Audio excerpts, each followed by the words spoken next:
भला हुआ मेरी माला टूट गई, मैं राम भजन से छूटी। भला हुआ मेरी माला टूट गई, मैं राम भजन से छूटी। मेरे सिर से टली बला, भला हुआ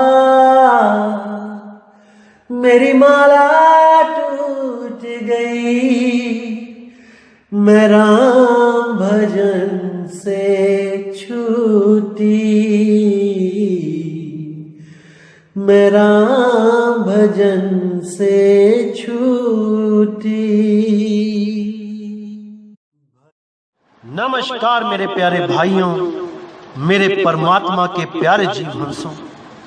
मैं बंदी छोड़ से यही अरदास करूंगा कि आप सब मेरे भाइयों का विवेक पहले से ज्यादा और ज्यादा और ज्यादा से ज्यादा बढ़ता ही जाए, और ऐसी कोई चीज ना रहे जो बंदी छोड़ की वाणियों में आपको ना समझ में आए।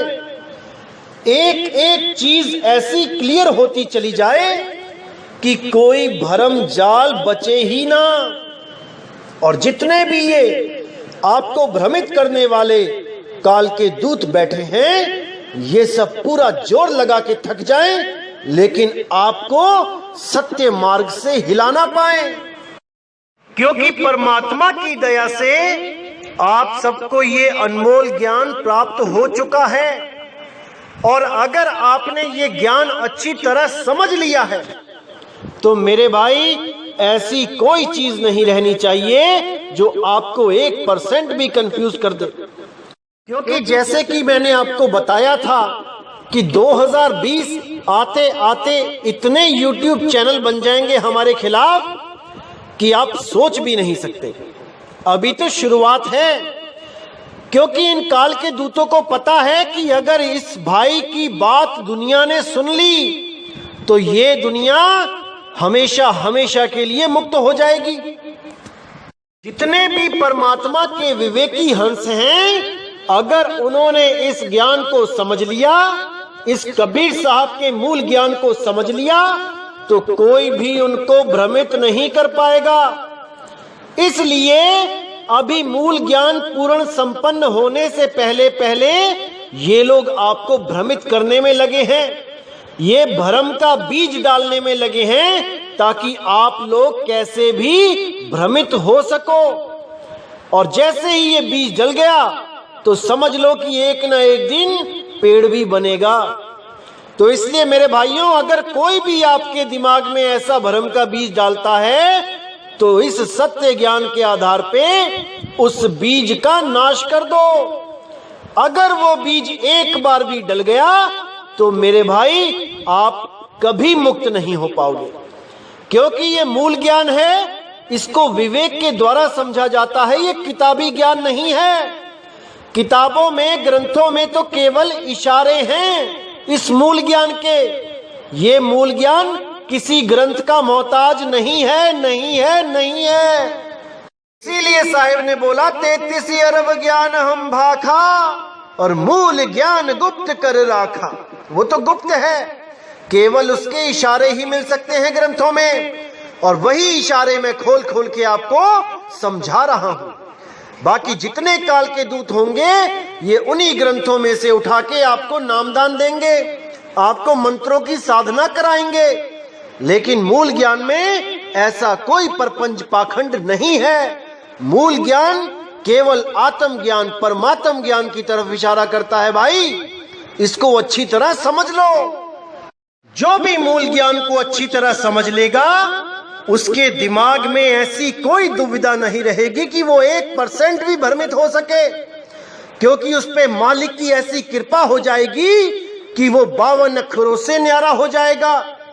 उसको एक एक चीज समझ में आ जाएगी कि कैसे 52 अक्षरों में उलझ के हम अपना जीवन बर्बाद कर रहे हैं।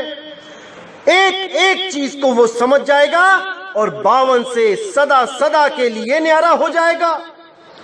क्योंकि साहिब ने क्या बोला है कि किसी गुरु के माथे पे नहीं लिखा है कि वो काल का दूत है या दयाल का दूत है। ये तो उसकी नामदान देने की विधि से ही पता लगेगा कि वो परमात्मा का बच्चा है या काल के द्वारा भेजा गया दूत है। तो साहिब ने साफ बोला है, जो नर पड़े 52 के फेरा, सो नर जानो काल के चेहरा। जो भी आपको 52 में उलझाएगा, 52 के अक्षरों में, नाम मंत्रों में उलझाएगा, वो काल का ही दूत होगा। लेकिन जो परमात्मा का जीव हंस होगा, जो परमात्मा के भेजा वो हंस होगा, वो आपके 52 अक्षरों को तोड़ देगा, आपकी श्रद्धा 52 से खत्म करवा देगा। जब 52 का टूटे डोरा, सहजे छूटे काल झकोरा। फिर नहीं आए फिर नहीं जाए, सार शब्द में रहे समाये। उस सार शब्द में इस सुरती को समा जाना है और सदा सदा के लिए इन 52 अक्षरों से, इन 3 लोक से, इन आने और जाने के झंझट से हमेशा हमेशा के लिए छूट जाना है। तो इस अनमोल ज्ञान को समझने के लिए मेरे भाई अपनी विवेक की तलवारें तिखी कर लो, तभी आप समझ पाओगे कि ये ज्ञान क्या बोल रहा है। तो जैसे कि आपको पता है कि आजकल 12वें पंथ के जो काल का दूत है, उसके जो चेले हैं, वो हमारे खिलाफ बहुत सी वीडियो बना रहे हैं और आप लोगों को बहुत भ्रमित कर रहे हैं। कभी 12वें द्वार के नाम पे, कभी श्वासों के नाम पे, क्योंकि उन लोगों को भेद समझ ही नहीं आया और ना तो उनको समझने आने वाला ही है, क्योंकि उनके मन में हमारे प्रति राग द्वेष है। वो ज्ञान को नहीं समझना चाहते, केवल अपने गुरु के द्वारा दिए गए अज्ञान को सही सिद्ध करने में लगे हैं। इसलिए भाई, जो उनकी किस्मत में है उनको वही मिलेगा। लेकिन आप लोग बिल्कुल चिंता ना करें, ये दास आपका एक एक भ्रम तोड़ देगा, एक संशय को खत्म कर देगा। बस आप सहज होके हमारे सत्संग 1 नंबर से शुरू करते हुए ऊपर की तरफ बढ़ें। अगर आप बीच बीच में से सत्संग सुनेंगे तो चीजें क्लियर नहीं हो पाएंगी। इसीलिए मैं कहता हूं कि हमेशा 1 नंबर से सुनते हुए ऊपर की तरफ आएं, ताकि हर चीज, हर बेसिक ज्ञान क्लियर होता जाए। तो आज दोस्तों, आज जो हम सत्संग करेंगे कबीर सागर वाणी से करेंगे, जिसमें कबीर साहब ने उन 12 काल के दूतों में से एक जो सबसे स्पेशल दूत होगा, जो सबसे शातिर दूत होगा, जो सबसे ज्यादा खतरनाक दूत होगा समाज के लिए, उसका भेद खोला है। अगर आप इसको अच्छी तरह समझोगे तो एक एक चीज क्लियर हो जाएगी और आप उस काल के दूत को अच्छी तरह समझ जाओगे कि कबीर साहब किसके लिए बोल रहे थे। तो आइए देखते हैं क्या कहती है वाणी। तो जैसे कि पिछली वीडियो में मैंने 123 नंबर में 12 काल के दूतों के नाम बताए थे, जिसमें 12वां पंथ जो था वो गरीबदास जी महाराज का था। गरीबदास जी महाराज बिल्कुल सही संत थे, मालिक के बच्चे थे, लेकिन उसी पंथ में काल के दूतों ने हमला कर दिया। ये सब काल के दूत 52 अक्षरी ज्ञान लेके इस पंथ में घुस गए और इसी पंथ में तरह तरह के नाम देने लगे। कोई ओम देने लगा, कोई सोहम देने लगा, कोई ओम सोहम देने लगा, कोई ओम कलियम हरियम शरियम सत्यम देने लगा। इन्हीं 52 में सब जीवों को उलझा दिया गया। लेकिन गरीबदास ने अपनी वाणी में साफ साफ बोला, लेकिन इन लोगों के समझ में नहीं आया। क्या बोला? 52 आखर लेख राम रंग होरी हो, वो आखर या में नाही राम रंग होरी हो।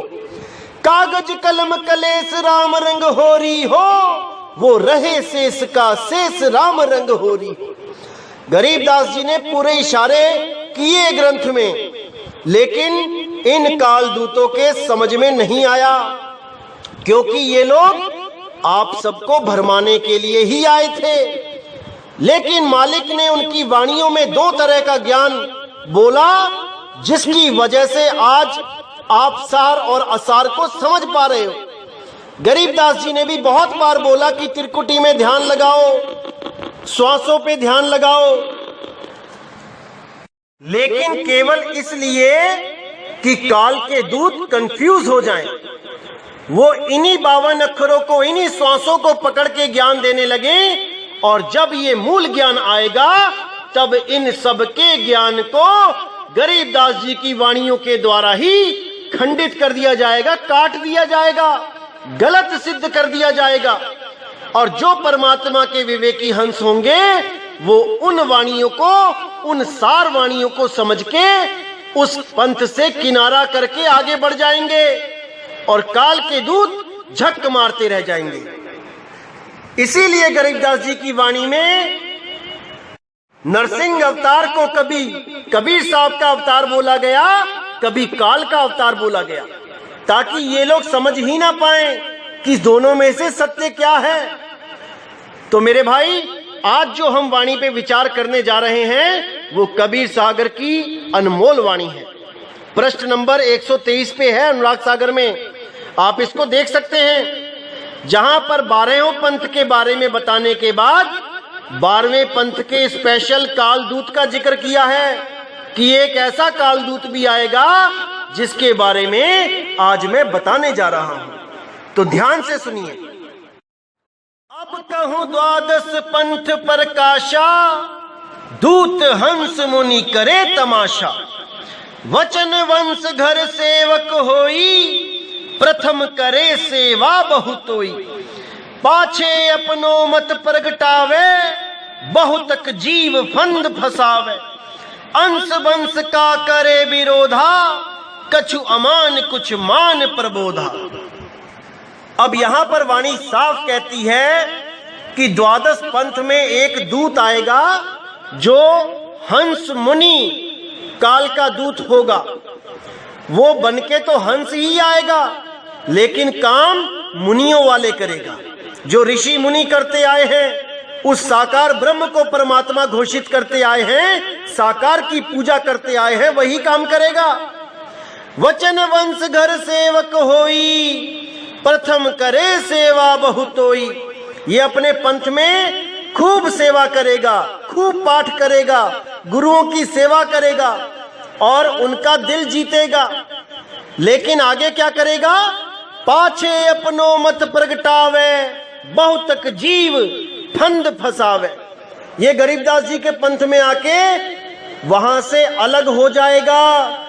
जिन गुरुओं से, जिन संतों महंतों से इसको ज्ञान प्राप्त होगा, जिनकी ये पूजा आरती करता नहीं थकेगा, उन्हीं को काल का दूत बोलेगा जब ये अपना अलग पंथ चला लेगा।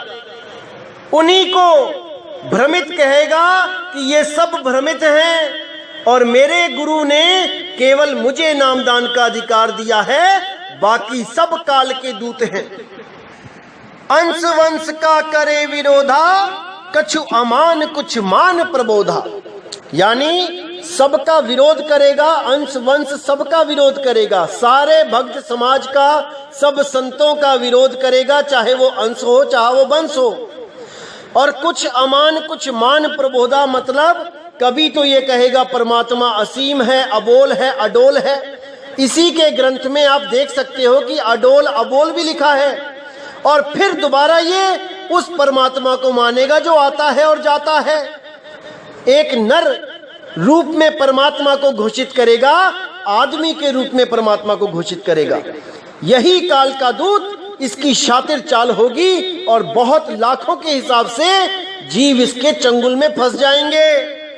तो आगे क्या कहती है वाणी? यही विधि यम बाजी लावे, 12 पंथ निज अंश प्रगटावे। फिर आवे फिर जाई, बार बार जग में प्रगटाई। यानी यही, इसी विधि से यम यानी काल अपनी बाजी खेलता है जीवों के साथ। इन्हीं 12 पंथों को बार बार प्रकट करता है अलग अलग समय में। बार बार ये काल के दूत आते हैं जाते हैं और इस दुनिया में जीवों को फंसाते हैं। जहां जहां प्रगटे यमदूता, जीवन से कह ज्ञान बहुता, नाम कबीर धरावे आपा, कथित ज्ञान काया तह थापा। यानी जहां जहां ये यम के दूत प्रकट होते हैं, ये बहुत बहुत ज्यादा ज्ञान देने लग जाते हैं जो जीवों ने कभी सुना भी नहीं होता, और वो सारा ज्ञान कबीर साहब के द्वारा ही बताया गया होता है। इनका अपना कोई ज्ञान नहीं होता। अरे ये काल के दूत तो खुद 10-10, 20-20 साल बालाजी, हनुमान जी, रामचंद्र जी, विष्णु जी, शंकर जी की पूजा करते आते होते हैं, और कबीर ज्ञान प्राप्त करते ही अपने आप को कबीर समझने लग जाते हैं। तो इसी का इशारा करते हुए कहते हैं, जहां जहां प्रगटे यमदूता, जीवन से कह ज्ञान बहुता, नाम कबीर धरावे आपा, कथित ज्ञान काया तह थापा। ये काल का दूत जो होगा 12वें पंथ में, ये खुद को ही कबीर बताने लगेगा कि कबीर साहब तो आए नहीं और मुझे भेज दिया, और अपनी सारी ताकत देके मुझे इस मृत्यु लोक में जीवों का कल्याण करने के लिए भेज दिया। ऐसा भ्रमित करते हैं ये लोग कि आम जीव इनकी चालाकी को समझ ही नहीं पाता, और इन्हीं को कबीर समझ के इनकी पूजा करने लग जाता है। अपने मंदिरों में जो भगवानों की तस्वीरें होती हैं उनको निकाल के फेंक देता है, और इन काल के दूतों की तस्वीरें लगा के उनकी आरतियां गाने लग जाता है, देसी घी की जोत जगाने लग जाता है। यही भरमजाल है मेरे भाई, इससे बाहर निकलो। तो यहाँ पे साफ कह दिया कि नाम कबीर धरावे आपा, कथित ज्ञान काया तह थापा। ये काया का ही ज्ञान देते हैं सबको ये काल के दूत, कि परमात्मा कबीर कौन है? एक शरीर है, एक नर आकार का शरीर है जो सतलोक में बैठा है, और खुद को भी वही कबीर सिद्ध करते हैं कि वही जो सतलोक में बैठा है कबीर, वही इस दुनिया में आके प्रचार कर रहा है, 12वें पंथ में प्रकट हो चुका है। यही कबीर साहब भेद बता रहे हैं अपनी वाणी में कि ऐसे कालदूत को पहचान जाओ मेरे भाइयों, पहचान जाओ। तो आगे कहते हैं, जब जब जन्म धरे संसारा, प्रगट होए के पंथ पसारा, करामात जीवन बतलावे, जीव भरमाए नरक महनावे। यानी ये काल के दूत जब जब इस दुनिया में प्रकट होंगे, वो अपना पंथ प्रचार करेंगे, पसारा डालेंगे, और कबीर साहब की वाणियों का गलत अर्थ करके, संतों की वाणियों का अर्थ का अनर्थ करके इन जीवों को नरक में लेके जाएंगे। और सबसे बड़ा इनके पास जो हथियार होगा वो करामात का हथियार होगा, यानी कि चमत्कार। ये ऐसे ऐसे चमत्कार करेंगे कि लोग सोचने में मजबूर हो जाएंगे कि भाई वहां तो कैंसर ठीक हो रहा है, वहां तो किडनियां ठीक हो रही हैं, वहां तो ये हो रहा है, वहां तो वो हो रहा है।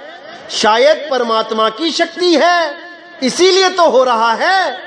लेकिन नहीं मेरे भाई, कबीर साहब ने अपनी वाणी में साफ बोल दिया कि ये काल अपने दूतों को मशहूर करने के लिए करामात का जाल बुनेगा, करामात का जाल फेंकेगा, और जीव उसमें उलझते ही चले जाएंगे। वो यही लालच देगा कि आओ तुम्हारी किडनियां ठीक कर देता हूं, आओ तुम्हारा कैंसर ठीक कर देता हूं। कैंसर क्या, कैंसर का बाप भी ठीक हो जाएगा। ऐसे प्रलोभन दे दे के ये करोड़ों जीवों को उलझाने के लिए एक जाल बुन देगा। लेकिन जो मालिक के हंस होंगे वो इन जालों में कभी नहीं फंसेंगे। उनको केवल एक ही चिंता होगी कि कैसे मुझे सतनाम मिल जाए, कैसे उस परमात्मा का नाम मिल जाए। भले मुझे कितनी ही बीमारियों का सामना क्यों ना करना पड़ जाए, बस मुझे उस आनंद को प्राप्त करना है जो परमात्मा के नाम में सिमरण करने में आता है। क्योंकि साहिब कहते हैं अगर वो आनंद तुमने प्राप्त कर लिया तो तुम्हें कोई भी बीमारी मार नहीं सकती।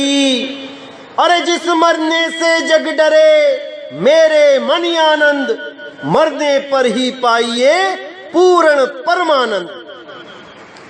तो साहिब ने कभी नहीं कहा कि मेरे नाम से बीमारियां ठीक हो जाएंगी या ये हो जाएगा वो हो जाएगा।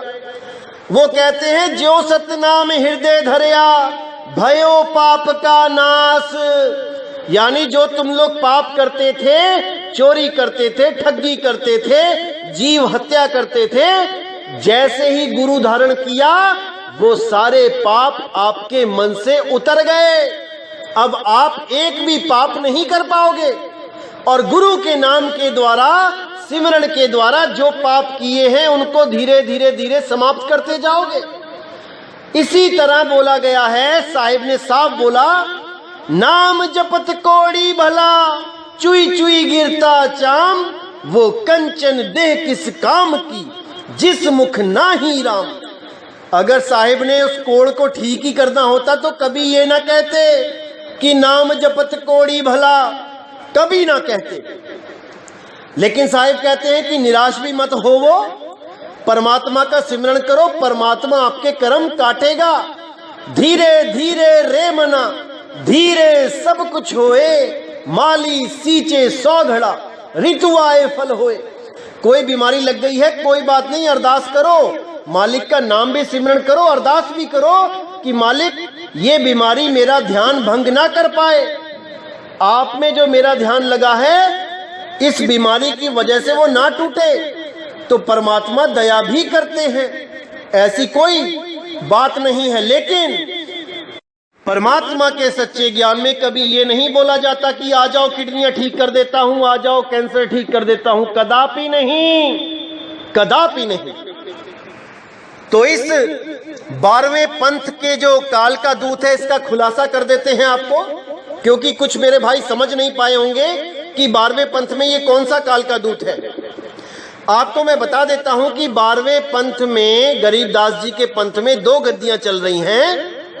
एक तो ग्रस्त गद्दी है, जो ग्रस्त हैं, जो अपने बीवी बच्चों के साथ रहते हैं, और जो दूसरी गद्दी चल रही है वो त्यागी बैरागी है, वो शादी नहीं करते। इन दोनों गद्दियों के अलावा जो एक और नई गद्दी चली, जो 12वें पंथ की आखिरी गद्दी कहलाएगी, उस गद्दी का जो गुरु होगा ये उसके लिए वाणी बोली गई है। क्योंकि 12वीं गद्दी के, 12वें पंथ के ये जो दोनों गद्दी चली, इनमें से कभी किसी ने नहीं बोला कि हम कबीर हैं, हम बंदी छोड़ हैं, कभी नहीं बोला। लेकिन ये जो तीसरी गद्दी चली, इस गद्दी के गुरु ने अपने नाम के आगे बंदी छोड़ लगवाया और सारी संगत से जयकारे भी लगवाए और अपने आप को ही कबीर घोषित किया।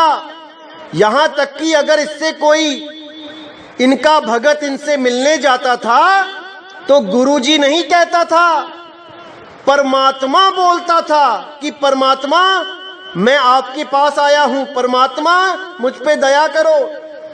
इसीलिए साहिब ने बोला, कबीरा स्वामी कोई नहीं, स्वामी सिरजनहार, स्वामी बनके जो फिरे बहुत पड़ेगी मार। इसीलिए इनके पंथ का ऐसा नाश हुआ, दुर्दशा हुई कि फौजियों ने, पुलिस वालों ने ईंट से ईंट बजा दी और ये तथाकथित स्वयंभू कबीर साहिब जो बने हुए थे ये कुछ नहीं कर पाए, कुछ भी नहीं कर पाए। इनकी संगत में इतनी मौतें हुई, ये किसी को जिंदा नहीं कर पाए। क्योंकि कबीर साहब ने साफ बोल दिया था कि इसी 12वें पंथ के नाश के बाद मेरा मूल ज्ञान प्रकट होगा। अरे मूल ज्ञान तब लग छुपाई जब लग 12 पंथ ना मिट जाई। 11 अक्टूबर को 2018 को इस 12वें पंथ का नाश हुआ। जो इसका आखिरी गुरु था उस पंथ का नाश हुआ। और हमारा मदन साहिब का ज्ञान 13 अक्टूबर 2018 को उजागर हुआ, और ऐसा उजागर हुआ कि पूरे विश्व में हर विवेकी हंस इस ज्ञान को समझ रहा है और परमात्मा की शरण में आने के लिए इतना व्याकुल है कि क्या बताऊं। रो रो के लोग फोन करते हैं कि भाई हमें बचा लो, हमें वो नाम दे दो जिससे हम काल से बच पाएं, क्योंकि ये नकली गुरुओं ने उन्हें 52 अक्षरों में उलझा दिया है। इन 52 अक्षरों की साधना से काल नहीं डरता मेरे भाई। जैसे डंडा डंडा करने पर कुत्ता नहीं डरता, कुत्ता तो उस वस्तु से डरता है जिसका तुम नाम ले रहे हो। इसीलिए बोला है, एक छुड़ाए एक लखाए, नाम छुड़ाए वस्तु लखाए। उस वस्तु का ज्ञान चाहिए भाई, उसका सिमरण करना है, उस विधि को हमें प्राप्त करना है जिससे वो प्रकट हो सके। तो मेरे भाई अच्छी तरह समझना है, बिल्कुल भ्रमित नहीं होना है। और आपको बता दूं कि 12वें पंथ के ही कुछ काल के दूत बहुत एक्टिव हो रहे हैं हमारे खिलाफ, क्योंकि उनके पास अब कुछ बचा नहीं है बताने के लिए। उनके गुरु का ज्ञान धराशाही हो चुका है। अब वो आपको केवल और केवल भ्रमित ही कर सकते हैं, इससे ज्यादा कुछ नहीं कर सकते। एक नया YouTube चैनल बना है जो अपने ही गुरु के ज्ञान को गलत सिद्ध करने में लगा है। उसको यही नहीं पता कि उसका गुरु ज्ञान क्या दे रहा है। हमारे सत्संग सुन के हमारे ज्ञान को अपने गुरु के ज्ञान में मिलावट करने में लगा है, और साम दाम दंड भेद यानी किसी भी प्रकार आप लोगों को भ्रमित करे, इसी कोशिश में लगा है। नाम नहीं लूंगा चैनल का, लेकिन आपको बता देता हूं कि उस चैनल में क्या बताया जा रहा है। 12 द्वारों के बारे में बताया जा रहा है।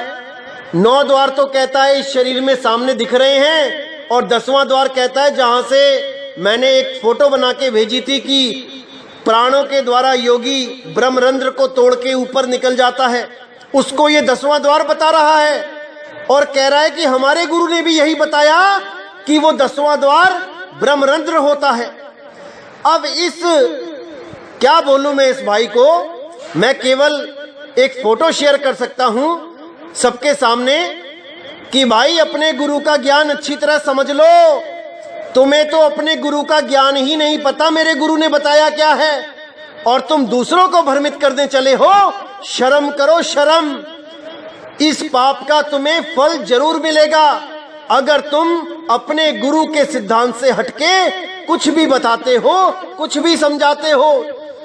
क्योंकि तुम्हारे गुरु ने सुषमना द्वार को यानी इंगला पिंगला सुषमना को 10वां द्वार बोला है, ना कि ब्रह्मरंध्र को 10वां द्वार बोला है। भाई अपनी नॉलेज में सुधार करो, तब वीडियो बनाओ। ये अधूरा ज्ञान अब नहीं चलने वाला, अब कोई भ्रमित नहीं होने वाला, जितना मर्जी जोर लगा लेना। तो मेरे भाई आप लोग सावधान रहे इन काल के दूतों से। ये साम दाम दंड भेद, ये हर तरह की नीच हरकत करने से भी पीछे नहीं हटेंगे आपको भ्रमित करने के लिए। लेकिन आपने बिल्कुल सावधान रहना है इन लोगों से। जो ज्ञान आपको बताया गया है 124-25 वीडियो में, वो पूर्ण ज्ञान है। अगर आपने ये ज्ञान अच्छी तरह समझ लिया तो ऐसे 1000 लाख करोड़ काल के दूत भी आपको भरमाने की कोशिश करेंगे, लेकिन आपको 1 इंच भी नहीं हिला पाएंगे। तो मैं उस सतगुरु बंदी छोड़ कबीर साहिब से अरदास करता हूं कि आप सब मेरे भाइयों का विवेक ऐसा जाग जाए कि कोई भी काल का दूत आपको भ्रमित ना कर पाए, कभी ना कर पाए। तो इसी के साथ दोस्तों मैं विदा चाहूंगा और आपको बताना चाहूंगा कि मैं आजकल गुरु जी के साथ नामदान के प्रोग्राम में सत्संग टूर में बिजी हूं, और कई प्रदेशों में जाके हमने बहुत से जीवों को नामदान दिया, मालिक के साथ जोड़ा, और बहुत ही आभार प्रकट किया उन हंसों ने जो 20-20, 25-25, 30-30 साल से इन काल के दूतों के चंगुल में फंसे हुए थे, इन 52 अक्षरों को जपते थे, लेकिन उन लोगों के 52 अक्षरों को तोड़ दिया गया है, उस जाल को काट दिया गया है। अब मेरा कोई भी भाई इन 52 के जाल में नहीं फंसेगा, मुझे पूरा यकीन है। तो इसी के साथ दोस्तों मैं आपसे विदा चाहूंगा और हमेशा अरदास करूंगा कि आप हमेशा हमेशा के लिए इतने विवेकी हो जाएं कि आप स्वयं प्रकाशित हो जाएं, किसी की भी जरूरत ना पड़े आपको कुछ भी समझने के लिए, आप स्वयं से ही पूर्ण ज्ञानी हो जाएं, पूर्ण विवेकी हो जाएं। तो दोस्तों मुझे विदा करें। जय गुरु बंदी छोड़ वैराग साहिब, जय गुरु बंदी छोड़ साधु शरण साहिब, जय गुरु बंदी छोड़ बाबा मदन साहिब, बाबा नानक साहिब, बाबा गुरु अंगद देव साहिब, बाबा दास साहिब, बाबा धर्मदास साहिब, बाबा मेरे सारे संत। जय जय सतगुरु बंदी छोड़ कबीर साहिब की सदा ही जय हो, सदा ही जय हो मेरे मालिक की साहिब बंदगी सतनाम।